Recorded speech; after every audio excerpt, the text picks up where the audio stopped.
তৎকালীন আওয়ামী লীগ যেরকম মুক্তিযুদ্ধকে হাইজ্যাক করেছিল, আজকে আমরা দেখতে পাচ্ছি এই জুলাই আন্দোলনের পর একটি গোষ্ঠী এই জুলাই আন্দোলনকে তারা হাইজ্যাক করার অপতৎপরতায় লিপ্ত রয়েছে। আমরা জীবনের রিস্ক নিয়ে আমাদের নেতাকর্মীরা এই আন্দোলনে মানে সামনের কাতারে নেতৃত্ব দিয়েছে। বিএনপির কাছ থেকে একটা সিম্পিথি নেওয়ার চেষ্টা করছে যে ডিপ স্টেট চেয়েছিল, আমরা এটা হতে দেই নাই। তারা নিজেরাই 29 পর্যন্ত থাকতে চেয়েছে। বাংলাদেশে তেলের কোনো প্রকৃত সংকট না, এটা কৃত্রিম একটা সংকট। ফ্যাসিস্টদেরও একটা তৎপরতা এখানে কিন্তু আছে, সরকারকে ব্যর্থ বা প্রশ্নের সম্মুখীন করা। দর্শক স্বাগত কালের কণ্ঠের বিশেষ সাক্ষাৎকারে। আজ আমাদের সঙ্গে আলোচনায় অংশ নিতে স্টুডিওতে উপস্থিত আছেন বিএনপির যুগ্ম মহাসচিব সৈয়দ ইমরান সালেহ প্রিন্স। দর্শক, আজকে আমরা আলোচনা করব সমসাময়িক রাজনীতির নানা দিক নিয়ে। এছাড়া আমরা আলোচনা করব সম্প্রতি বিভিন্ন জেলা এবং সিটি কর্পোরেশনে প্রশাসক নিয়োগের বিষয় নিয়েও আমরা আজকে আলোচনার বিষয়টি নিয়ে আসব। শুরুতেই প্রিন্স ভাই, আপনি নিশ্চয়ই ভালো আছেন। আমি আপনার কাছে একটু জানতে চাই, আসলে একটু প্রশাসক নিয়োগের বিষয়টি নিয়ে আসি। যে সম্প্রতি বিভিন্ন জেলা এবং সিটি কর্পোরেশনে সরকার বিভিন্ন প্রশাসক নিয়োগ দিয়েছে, এটি নিয়েও কিন্তু এক ধরনের বিতর্ক তৈরি হয়েছে। কেউ কেউ বলছেন যে বিএনপির বিভিন্ন নেতা অথবা কর্মীদেরকে পুনর্বাসনের চেষ্টা করা হচ্ছে। মানে এটা আসলে কেন বলছে? ধন্যবাদ আজকের এই আলোচনা অনুষ্ঠানে আমাকে আমন্ত্রণ জানানোর জন্য, এবং একই সাথে কালের কণ্ঠের যারা দর্শক আছেন তাদেরকেও আমি ধন্যবাদ, শুভেচ্ছা জানাচ্ছি। আপনি প্রথমেই যে প্রশ্নের অবতারণা করেছেন, যে আপনারা জানেন যে আমাদের সম্প্রতি মানে এই 12ই ফেব্রুয়ারি নির্বাচন হয়ে যাওয়ার পর আপনার জনাব তারেক রহমানের নেতৃত্বে বিএনপির যে সরকার, সেই সরকার দেশের উন্নয়ন কর্মকাণ্ড এবং সব টায়ারে যে আমাদের স্থানীয় সরকারগুলো আছে সেগুলোকে সচল, গতিশীল এবং এগুলোকে জনগণের কাছে নিয়ে যাওয়ার জন্য তারা একটা উদ্যোগ নিয়েছেন।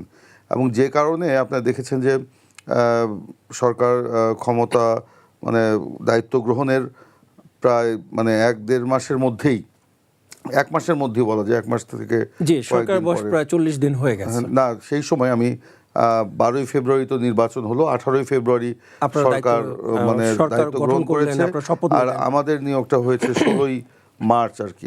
মানে 1 মাসেরও কম সময়ের মধ্যে সরকার এই স্থানীয় সরকারে, বিশেষ করে সিটি কর্পোরেশনগুলোতে এবং জেলা পরিষদে আপনার নিয়োগ দিয়েছে।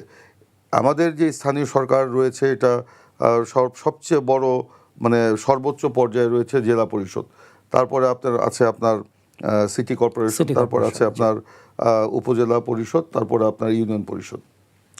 তো এই সব জায়গায় তো আর এই প্রশাসকটা নিয়োগ দেওয়া হয়নি, নিয়োগ দেওয়া হয়েছে সিটি কর্পোরেশন এবং জেলা পরিষদে, কারণ এইগুলি রাজনৈতিকভাবে খুবই গুরুত্বপূর্ণ, দেশ পরিচালনার ক্ষেত্রেও খুবই গুরুত্বপূর্ণ। বিগত আওয়ামী লীগ আমলে কীভাবে নির্বাচন হয়েছে সেটা সবাই জানে, আমি ওই প্রসঙ্গে আর নতুন করে গেলাম না। অন্তর্বর্তীকালীন সরকারের সময়, বিশেষ করে ফ্যাসিস্ট আওয়ামী লীগের পতনের পর ডক্টর মোহাম্মদ ইউনূসের নেতৃত্বে সরকার গঠনের পর স্বাভাবিকভাবেই এই স্থানীয় সরকারগুলিকে সচল করার একটা উদ্যোগ নেওয়া হয়েছিল, কারণ ফ্যাসিস্ট আমলের যে মেয়র এবং চেয়ারম্যানরা ছিলেন তারা সকলেই বিভিন্ন হত্যা মামলার আসামি। যারা বিরোধী দল আছেন তারা বলছেন যে নির্বাচন না দিয়ে কেন নিজেদের লোক বসানো হচ্ছে। তো যেহেতু আমি বলছিলাম তখন সেই ফ্যাসিস্ট আমলে এরা সব পলাতক, তখন সরকার একটা উদ্যোগ দেয় এবং তখন তারা একটি অধ্যাদেশ জারি করে, অন্তর্বর্তীকালীন সরকার।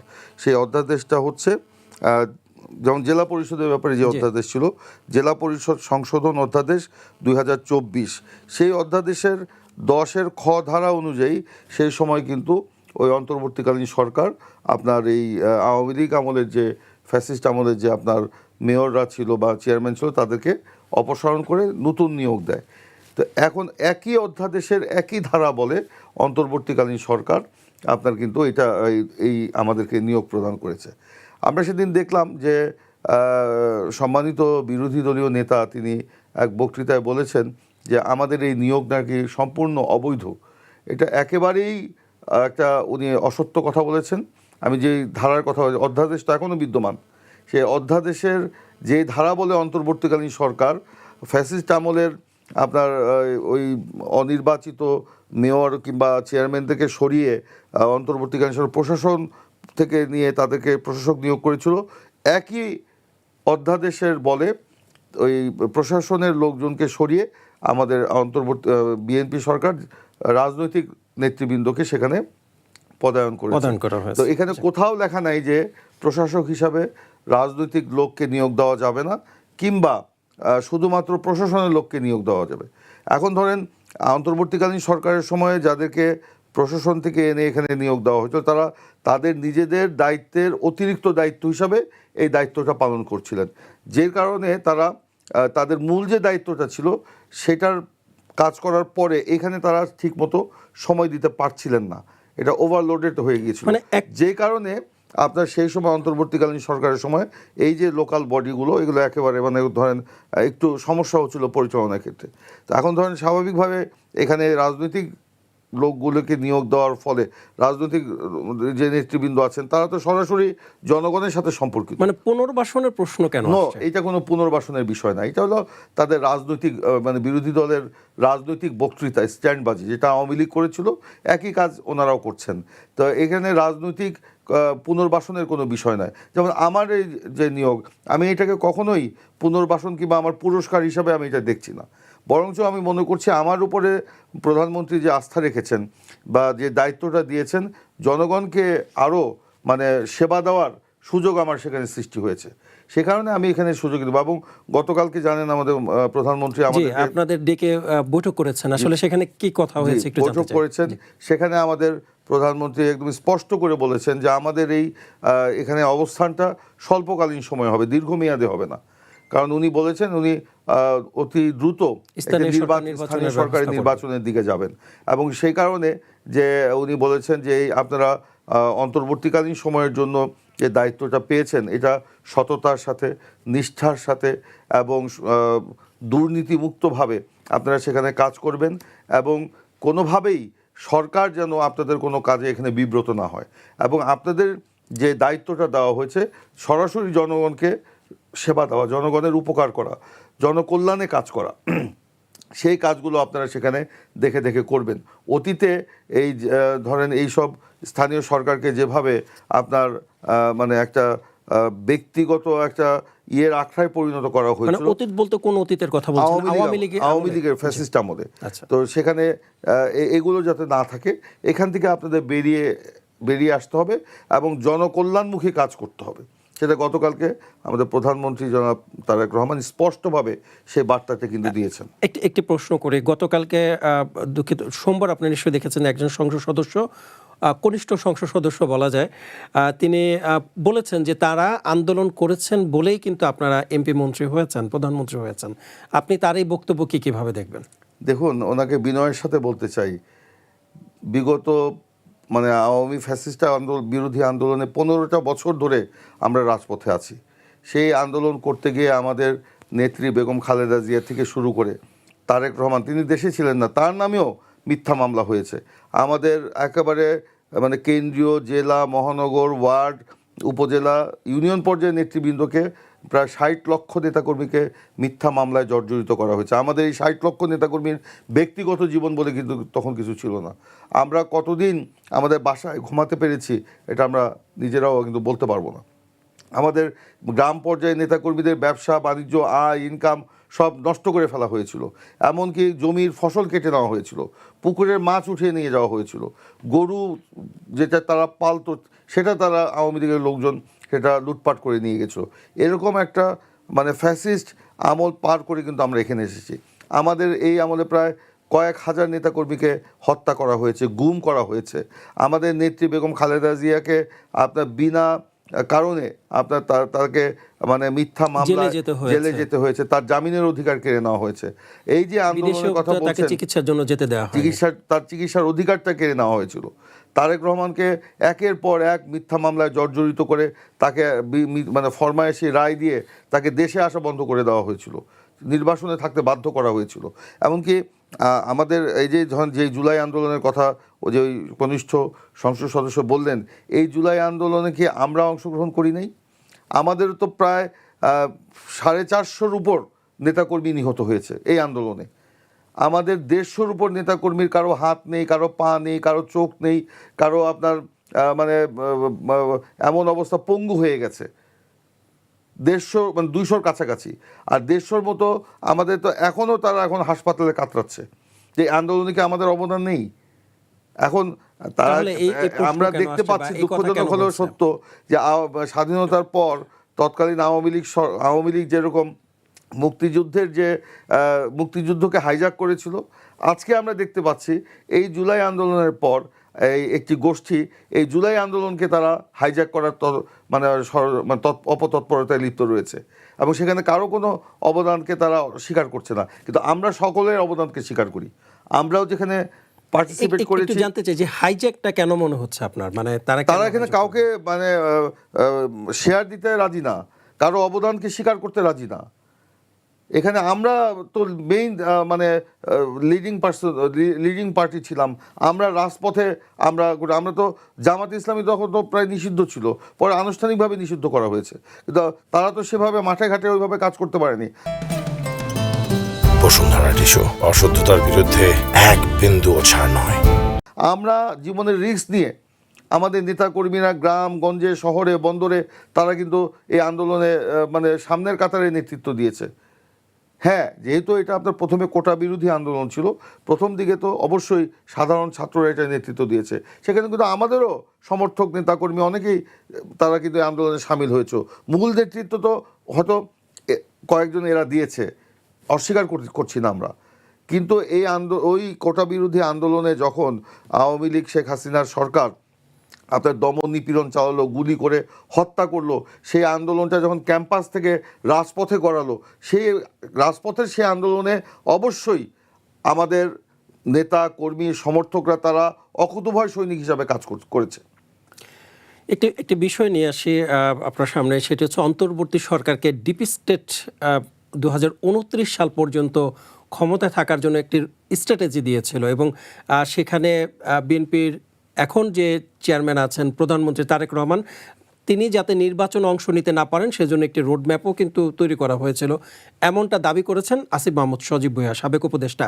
এ বিষয়ে আপনারা কিছু জানতেন কিনা? কোনোভাবেই না, এটা একটা অমূলক একটা কথা। এইরকম কোনো বিষয় হয়েছে বলে আমাদের জানা নেই। তবে যিনি বলেছেন তিনি তো অন্তর্বর্তীকালীন সরকারের সেই সময় উপদেষ্টা ছিলেন, এবং তারা মানে উপদেষ্টাদের মধ্যে থেকেও যে একটা গ্রুপ ছিল যারা অন্তর্বর্তীকালীন সরকারকে পরিচালনার ক্ষেত্রে মানে অগ্রণী ভূমিকা পালন করেছে, সেই সময়ে অন্তর্বর্তীকালীন সরকারকে ভুল বুঝিয়ে তারা অন্তর্বর্তীকালীন সরকারকে অন্যদিকে নিয়ে যাওয়ার চেষ্টা করেছে, তাদের মধ্যে তো এরাই ছিল, তারা ভালো বলতে পারবে।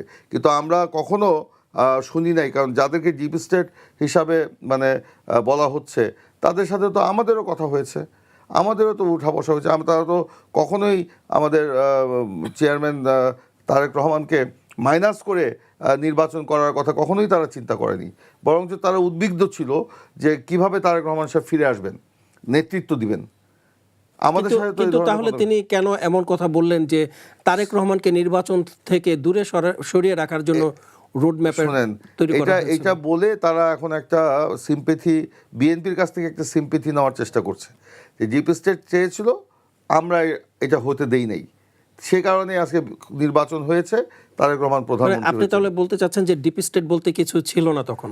আমরা তো জানি না, বরঞ্চ যারা অন্তর্বর্তীকালীন সরকারের ভিতরে থেকে নির্বাচনকে দীর্ঘায়িত করার চেষ্টা করেছে, অনিশ্চিত করার চেষ্টা করেছে, এবং নির্বাচনকে দীর্ঘায়িত করার মধ্য দিয়ে একটি নতুন রাজনৈতিক দলকে সরকারের পৃষ্ঠপোষকতা দিয়ে দাঁড় করানোর চেষ্টা করেছে, তাদের মধ্যে পিছনের কারিগর তো তারাই ছিল। কিন্তু পরবর্তীতে যখন আপনারা দেখেছেন এই সব ব্যক্তিরা সরকারের ভেতরে থেকে কিভাবে ঢাকা সিটি কর্পোরেশন নির্বাচনের যেটা রায় দিল আপনার কোর্ট, সেটাকে প্রভাবিত করে সেখানে ইশরাক হোসেনকে আপনার দায়িত্ব নিতে দেয় নাই, এবং প্রধান উপদেষ্টার দপ্তরকে প্রভাবিত করে সেখানে আপনার সিগনেচার করতে দেয় নাই আপনার ফাইল, এবং তারপরে আপনার সেই নগর ভবনে বসে কিভাবে কি হয়েছে সবাই তো জানে। আজকে এরাই কিন্তু আজকে এই ডিপ স্টেটের কথা বলছে, 29-এর কথা বলছে, বরঞ্চ আমার কাছে মনে হচ্ছে তারা নিজেরাই 29 পর্যন্ত থাকতে চেয়েছে, কারণ দু একজন উপদেষ্টার মুখ দিয়ে কিন্তু তখন একথা বের হয়ে এসেছিল যে আমরা 29 পর্যন্ত থাকবো। একটি বিষয় আপনার কাছে সামনে নিয়ে আসি। বিগত কিছুদিন আগে ব্রিগেডিয়ার সাখাওয়াত হোসেন, তিনিও অন্তর্বর্তী সরকার একজন উপদেষ্টা ছিলেন, তিনি বলেছেন কিচেন ক্যাবিনেটের কথা বলেছিলেন, যে কিচেন ক্যাবিনেট থেকে এমন সিদ্ধান্ত আসতো যেগুলো তারা নিতেন না, কিচেন ক্যাবিনেট থেকে সিদ্ধান্ত আসতো এবং সেই সিদ্ধান্ত অনুযায়ী সরকার পরিচালনা করত। তিনি কি এই কিচেন ক্যাবিনেট বলতে কি ডিপ স্টেটের কথা কি বুঝিয়েছিলেন কিনা? আমার মনে হয় সেটা না। ডিপ স্টেট বলতে কোনো বাইরের কোনো রাষ্ট্রের কথা হয়তো বলা হয়েছে। ওই সাবেক ওই উপদেষ্টা হয়তো সে মানে সজীব ভুইয়া হয়তো সেই কোনো বহির্বিশ্বের কোনো বহির্রাষ্ট্রের কথা হয়তো মিন করেছেন। আর ব্রিগেডিয়ার সাখাওয়াত সাহেব যেটা বলেছেন যে একটা ছোট ক্যাবিনেটের ভিতরে একটা ক্যাবিনেট ছিল, যারা ক্যাবিনেটের মূল সরকারের পরিচালনার ক্ষেত্রে মূল সিদ্ধান্তগুলো নিত। এবং সেই ক্যাবিনেটে তো আপনার এই যে যার নাম একটু আগে উচ্চারণ করলেন, যে কি বলে ডিপ স্টেটের কথা যিনি বলেছেন, হ্যাঁ তারাও ছিলেন, শুনেছি আমরা। তারা নির্বাচনকে প্রভাবিত করার চেষ্টা করেছে, বিলম্বিত করার চেষ্টা করেছে এবং সরকারকে অন্যদিকে নিয়ে যাওয়ার চেষ্টা করেছিল। এবং এই যে ধরেন রাষ্ট্রপতির অপসারণের একটা উদ্যোগ নিয়ে, তারপরে আপনার আগে জুলাই সনদ করতে হবে, জুলাই ঘোষণাপত্র দিতে হবে, না দিলে এই হবে সে হবে, এগুলি একটার পর একটা মব কালচার তৈরি করে এই যে যমুনার সামনে আপনার একের পর এক মানে মিছিল, মিটিং, হাবি এইসব করে তারপরে বিভিন্ন জায়গায় একটা ক্যাওয়াস, কনফিউশন লাগিয়ে দেশে একটা অরাজকতার সৃষ্টি করে তারা একটা বিপ্লবী সরকার, ওই অন্তর্বর্তীকালীন সরকারের পরিবর্তে একটা বিপ্লবী সরকার প্রতিষ্ঠা করার চেষ্টা করেছিল, যেইটার সবচেয়ে বড় বিরোধিতা করেছে বিএনপি এবং আন্দোলনকারী অন্যান্য রাজনৈতিক দল। এবং একই সাথে দেশের রাষ্ট্র ক্ষমতায় রাষ্ট্রের যে স্তম্ভগুলো আছে তারাও কিন্তু এটার বিরোধিতা করেছিল, যে কারণে আমি একটু শেষ করি, অসমাপ্ত থেকে যাবে। যে কারণে তাদের সেই উদ্দেশ্য যে একটা বিপ্লবী সরকার প্রতিষ্ঠা করে দীর্ঘমেয়াদে ক্ষমতায় থাকা, এটা তখন সফল হতে পারে নাই বলেই কিন্তু পরবর্তীতে আপনার যখন লন্ডনে যখন ডক্টর মোহাম্মদ ইউনূস গেলেন, সেখানে আমাদের বিএনপি চেয়ারম্যান তারেক রহমানের সাথে তার বৈঠকে তার সিদ্ধান্ত হলো যে ফেব্রুয়ারির মধ্যে নির্বাচন হবে, রোজার আগেই নির্বাচন হবে। তখন তাদের কিন্তু এটা মনোপুত হয়নি। তখন আপনি দেখেছেন এই জামাতে ইসলামী এবং এনসিপি তারা কিন্তু এটা বিরোধিতা করেছে, কিন্তু বিরোধিতা করলেও দেশের মানুষ কিন্তু নির্বাচন চেয়েছে, দ্রুত নির্বাচন চেয়েছে। জনগণের সেই চাহিদার কাছে তারা আপনার তাদের ওই ষড়যন্ত্র কিংবা তাদের যে মানে নাকশ হওয়াটা, এটা কিন্তু মুখ্য হয়ে আসতে পারেনি, যে কারণে নির্বাচনটা অনুষ্ঠিত হয়েছে। আচ্ছা, একটু জানতে চাই যে নির্বাচনের কথাই যেহেতু বললেন, নির্বাচনের মধ্য দিয়ে একটি নির্বাচিত সরকার দায়িত্ব গ্রহণ করেছেন, রক্তপাতহীন একটি নির্বাচন হয়েছে। এই যখন পরিস্থিতি, এই যখন অবস্থা, তখন এই ডিপ স্টেটের এই বিষয়টা এখন কেন সামনে আসছে? এখন কেন তারা এই বিষয়টা, এটা আমারও প্রশ্ন, কেন এটা সামনে আনছে? এটা যে একটু আগে বললাম, বিএনপির কাছ থেকে একটা সিম্পিথি আদায় করার চেষ্টা করা হচ্ছে। আমার কাছে মনে হয় যে ডিপ স্টেট সহ অন্যরা চায় নাই বিএনপি ক্ষমতায় আসুক, তারেক রহমান প্রধানমন্ত্রী হোক। এটা আমাদের কাছে বললে আমরা হয়তো তারা হতে দেয় নাই, এই জন্য হয়তো তাদেরকে আমরা কিছু এক্সেস দিব, বা তারা যা ইচ্ছা তাই করতে পারবে বা বলতে পারবে, আমরা কিছু বলবো না, এরকম একটা কিছু করা হয়তো তারা চিন্তাভাবনা করেছে বা করছে। কিন্তু বিএনপি একটা অভিজ্ঞ রাজনৈতিক দল, দীর্ঘদিন বিএনপি মানে চড়াই উতরাই পার হয়ে কিন্তু আজকে এই পর্যায়ে এসছে। তো কারো এরকম প্রলোভনে বা ইয়েতে বিএনপি নিশ্চয়ই তুষ্ট হবে না। বিএনপি তার অভিজ্ঞতার আলোকেই মানে রাজনৈতিক সিদ্ধান্ত নেয়, অভিজ্ঞতার আলোকেই দেশ পরিচালনা করে। মানে তাহলে আপনি বলতে চাচ্ছেন যে ডিপ স্টেটের কথা বলে বিএনপির কাছ থেকে একটি সিম্প্যাথি আদায় করার চেষ্টা করছেন তারা, এমনটাই বলছেন? এরকমই কিছু একটা হবে। আরেকটি বিষয় নিয়ে আসি। আপনি তো নিশ্চয়ই জানেন যে এখন তেলের সংকট চলছে। সরকার বলছে যে তেলের যথেষ্ট পরিমাণ মজুদ আছে, কিন্তু আমরা পেট্রোল পাম্পগুলোতে যে পরিস্থিতি দেখছি সেটি কিন্তু সরকারের বক্তব্য এবং বাস্তবতা কিন্তু মিলছে না। কেন মিলছে না? দেখুন, মধ্যপ্রাচ্যের যে যুদ্ধ পরিস্থিতি এবং অর্থনৈতিক যে দুরবস্থা, এর মধ্যে দিয়ে কিন্তু একটা তেলের একটা সংকট বিশ্বব্যাপী সৃষ্টি হয়েছে। বাংলাদেশে বর্তমানে যেটা হয়েছে, এটা তেলের কোনো প্রকৃত সংকট না, এটা কৃত্রিম একটা সংকট। হ্যাঁ, যেহেতু বিশ্ববাজারে তেলের একটা সংকট আছে, সেই কারণে সরকারও খুব কনসাস এবং সেই জন্য আগে যেভাবে তেলগুলো পেট্রোল পাম্পে সরবরাহ করা হতো এখন হয়তো সেভাবে করা হচ্ছে না, রেশনিং পদ্ধতিতে হয়তো সেটা করা হচ্ছে। কিন্তু এই সুযোগে কিছু লোক, কিছু ব্যক্তি, তারা সবসময় সুযোগ সন্ধানী, সংকটের সময় সবসময় দেখবেন কিছু লোক সুযোগ নেওয়ার চেষ্টা, এই সুযোগে তারা এইসব মজুত করে তারা কালোবাজারিতে বা পরে বাইরে বিক্রি, বেশি জায়গায় বিক্রি করে তারা লাভবান হওয়ার চেষ্টা করে। আমার কাছে মনে হচ্ছে এখন সেরকম একটা পর্যায়ে রয়েছে। তবে আমাদের জনগণের মধ্যেও এটা নিয়ে একটা আতঙ্ক সৃষ্টি হয়েছে, যে কারণে জনগণ যখন পেট্রোল পাম্পে তেল দেওয়া শুরু করে সব হুমড়ি খেয়ে পড়ে। তো এগুলি না করলে কিন্তু এই জিনিসটা হতো না। তো আমাদের কাছে যেটা বিভিন্ন জায়গা, বিভিন্ন সূত্র থেকে আসছে যে এই আপনারা জানেন যে এই সুযোগে কিছু লোক তো লাভবান হওয়ার জন্য এগুলো করছে, কিছু জায়গা থেকে ধরাও পড়ছে। আপনারা দেখেন বিশ্বের বিভিন্ন দেশে, অধিকাংশ দেশে এই গত 15-20 দিনে যুদ্ধ শুরু হওয়ার পর থেকেই 2-3বার পর্যন্ত তেলের দাম বাড়ানো হয়েছে। কিন্তু একমাত্র বাংলাদেশে প্রধানমন্ত্রী তারেক রহমান এর সরকার এবং তিনি কিন্তু এই তেলের দাম বাড়াতে দেন নাই জনগণের স্বার্থ বিবেচনা করে।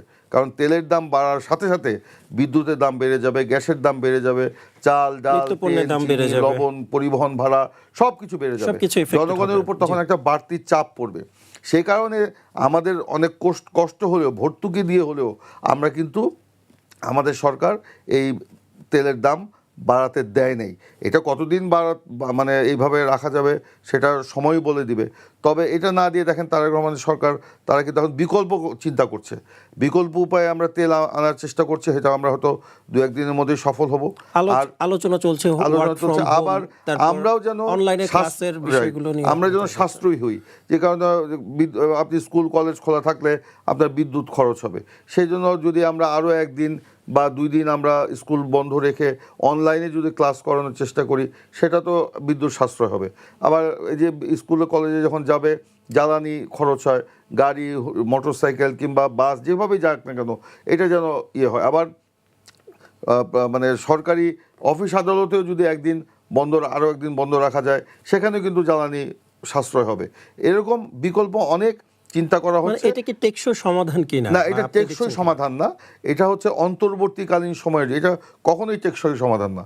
এই সংকটকালীন সময়টাকে মোকাবেলা করার জন্য সরকার হয়তো এগুলি চিন্তা করছে, যেটা আগামী বৃহস্পতিবারের নাগাদ হয়তো এটা চূড়ান্ত হবে বলে আমরা জেনেছি। তবে এগুলো সব কিছুই মানে জনগণের স্বার্থকে মাথায় রেখে, কারণ তারেক রহমানের সরকারের যে নীতি, সবার আগে বাংলাদেশ এবং জনগণের স্বার্থ, সেই নীতির আলোকে কিন্তু এই জিনিসগুলো করা হচ্ছে। জি, আরেকটা বিষয়ে আপনার কাছ থেকে জানতে চাই, একটু বুঝতেও চাই যে এই যে তেলের যে সংকট চলছে, এটা কি রেশনিং ব্যবস্থা চালু করার কারণে কি মানুষের মনে ভয় ভীতি ঢুকে গেছে কিনা? এটা মানুষের আপনি দায়ী করবেন কিনা? হ্যাঁ, রেশনিং পদ্ধতিকে দায়ী করবেন না? রেশনিং পদ্ধতি ছাড়া অন্য কোনো বিকল্প ছিল না। রেশনিং পদ্ধতিতে করা হয়েছে বলেই কিন্তু এখন পর্যন্ত এই মজুতদাররা বড় মানে স্কেলে তারা কিন্তু মজুত করতে পারে নাই, এবং যেটুক মজুত করছে এটা ছোটোখাটো মজুত করছে, এবং যে কারণে আপনার ধরেন সবাই এখন কিন্তু তেল পাচ্ছে। আর রেশনিং পদ্ধতিতে যদি না যাওয়া যেত তাহলে কিন্তু এই মজুদ আরও বাড়তো, মজুতদারদের তাদের তৎপরতা বাড়তো এবং আরও বেশি মজুদ হতো, মানে তাড়াতাড়ি আপনার তেলের একটা সংকট তৈরি হয়ে যেত। এখন যেটা হচ্ছে, এটা সংকট বলা যাবে না, এটা হতো অতি মানে আতঙ্কিত হয়েছে জনগণ। আপনি বলেছেন এই কারণে জনগণ আতঙ্কিত হয়েছে কিনা, হতে পারে, কিন্তু জনগণকেও বুঝতে হবে সরকারের পক্ষ থেকে বারবার কিন্তু বলা হচ্ছে এখানে আতঙ্কিত হবার কিছু নাই, সবাই তেল পাবে। এখন ধরেন এখন একটা পদ্ধতি হয়তো আমরা চিন্তা করছি, একটা কার্ড করে দিয়ে ডিসি অফিস থেকে বা ইউনো অফিস থেকে ফুয়েল কার্ডের মতো নিয়ে, যে তার মানে একটা মোটরসাইকেল, সে যদি সেই কার্ড নিয়ে কোনো একটা ইয়েতে যায়, কি বলে পেট্রোল পাম্পে যায়, সেখানে লেখা থাকবে আজকে তারিখ দিয়ে লেখা থাকবে আজকে সে 1 লিটার বা 2 লিটার তেল নিয়েছে। 1 লিটার 2 লিটার তার তেল 2 দিন 3 দিন তার চলতেই পারে, 3 দিন পরে হয়তো আরও 1-2 লিটার তাকে দিবে। কিন্তু সরকার তো ফুয়েল কার্ড না করে ওইটাও করতে পারে, অ্যাপসের কথা চিন্তা করা হচ্ছে, এটা সব কিছু চিন্তা করা হচ্ছে।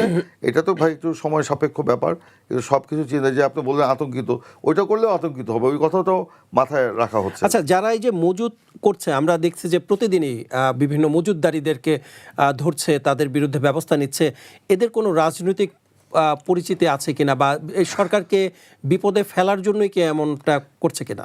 এরকম একটা সংবাদ বা তথ্য সরকারের কাছে আছে। আপনারা জানেন যে ইতিমধ্যেই যাদেরকে আটক করা হয়েছে কিংবা যাদের গোডাউন থেকে কিংবা বিভিন্ন জায়গা থেকে যে আপনার তেলটা উদ্ধার করা হয়েছে, তারা অধিকাংশই বলবো না, তাদের মধ্যে অনেকেই দুঃখজনক হলেও সত্য একটি রাজনৈতিক দলের সদস্য কিংবা তাদের সমর্থক। আবার বসুন্ধরা টিস্যু, অশুদ্ধতার বিরুদ্ধে এক বিন্দুও ছাড় নয়। ফ্যাসিস্টদেরও একটা তৎপরতা এখানে কিন্তু আছে। সরকারকে ব্যর্থ বা প্রশ্নের সম্মুখীন করা, সরকারকে হয়তো একটা করা, সেটাও আছে। তো আমরা জামাতি ইসলাম সহ অন্যান্য রাজনৈতিক দল তাদের সকলকেই বলবো, তাদের নেতা কর্মী সমর্থকদেরকেও তারা যেন একটা সতর্ক করে। আমরা এই মজুদদারদের তালিকায় তাদের নাম দেখতে চাই না। মানে সরকার পক্ষ থেকে সংশ্লিষ্ট কোনো পক্ষের সাথে এখনো বসা হয়েছে কিনা, এই যে পরিস্থিতি চলছে, পরিস্থিতি কিভাবে মোকাবেলা করা যায়? সরকার সংশ্লিষ্ট পক্ষ বলতে বিরোধী পক্ষ যারা আছেন তাদের নিয়েও তো বসা প্রয়োজন বলে মনে করেন? এটা তো অনানুষ্ঠানিকভাবে তাদের সাথে তো আলোচনা চলছে নিশ্চয়ই। যে প্রধান বিরোধী দলের নেতা আমাদের প্রধানমন্ত্রীর সাথে সাক্ষাৎ করেছেন, সেখানেও এই জিনিসটা নিয়ে আলোচনা হয়েছে বলে আমরা মনে করি বা জানি, বা অন্যান্য জায়গাতেও আলোচনাগুলো হচ্ছে। তো সকলেরই সহযোগিতা আমরা চাই। এখন মানে যে পরিস্থিতি চলছে, এই পরিস্থিতিতে সরকার কতটুকু চাপ মনে করছে? না, এটা ঠিক চাপ না, এটা একটা মানে ব্যবস্থাপনার জন্য তার যে সরকারের যে উদ্যোগ বা তাদের যে কাজ করতে গেলে তো একটা চাপ থাকবেই। এটা ঠিকই আছে, এটাকেও আপনার চাপ বলতেই পারেন, কিন্তু এটাকে সফলতার সাথে মোকাবেলা করাটাই হচ্ছে আমাদের সক্ষমতার একটা পরিচয় দেওয়া। এই পর্যন্ত সরকার সক্ষমতার সাথেই সেটা মোকাবেলা করেছে বলেই এখন লার্জ স্কেলে মজুদ কিন্তু হয়েছে একদম যে হয়নি তা না, ধরা পড়ছে। আমরা এখন আপনার প্রত্যেকটা পেট্রোল পাম্পে ট্যাগ অফিসার সরকার বসিয়েছে, এবং এখন যদি এরকম ফুয়েল কার্ড বা যে অ্যাপস এটা যদি তৈরি করে দেওয়া হয় তা আরও সাশ্রয়ী হবে। আমি একটু জানতে চাই যে ট্যাগ অফিসার যিনি থাকবেন তাকে মনিটরিং করবে কে? সেটা তো একটা বড় বিষয়।